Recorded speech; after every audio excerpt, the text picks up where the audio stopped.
ઉમેદસિંહ રાઠોડ, ભારતીય જનતા પાર્ટીનો કાર્યકર્તા, મૂળ મારું ગામ ભાટવા, માણાવદર તાલુકાની અંદર વિવિધ જવાબદારીઓ મેં સંભાળેલી છે. તાલુકા ભાજપ મંત્રી, તાલુકા ભાજપ મહામંત્રી, તાલુકા ભાજપ પ્રમુખ તેમજ જૂનાગઢ જિલ્લા ભાજપ મંત્રી તરીકેની મેં જવાબદારી સંભાળેલી છે. અને 1990થી હું સતત ભારતીય જનતા પાર્ટીની અંદર કામ કરું છું.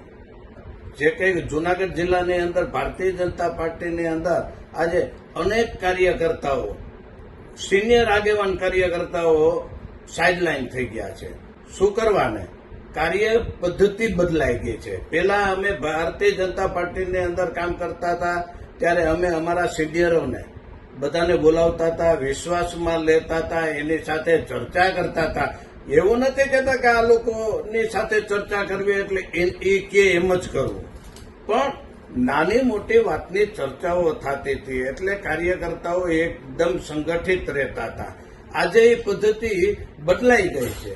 આજે કોઈ પણ સિનિયર કાર્યકર્તાઓને બોલાવવામાં આવતા નથી. જિલ્લાભરની અંદર અમારી પાસે અનેક સિનિયર આગેવાન કાર્યકર્તાઓએ રજૂઆતો કરેલી છે, હૈયાવરાળ કાઢતા હોય છે કે ભાઈ હવે આ આખી પદ્ધતિ બદલાઈ ગઈ છે.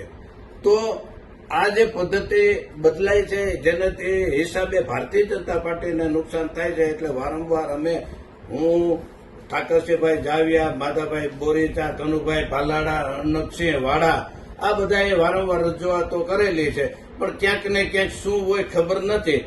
પણ આ બાબતે ઝડપી કંઈક ને કંઈક નિર્ણયો લેવા જોઈએ. ભારતીય જનતા પાર્ટી માટે થઈને અમે કામ કર્યું હોય તો પાર્ટીને નુકસાન થતું હોય એ અમારાથી જોવાતું નથી.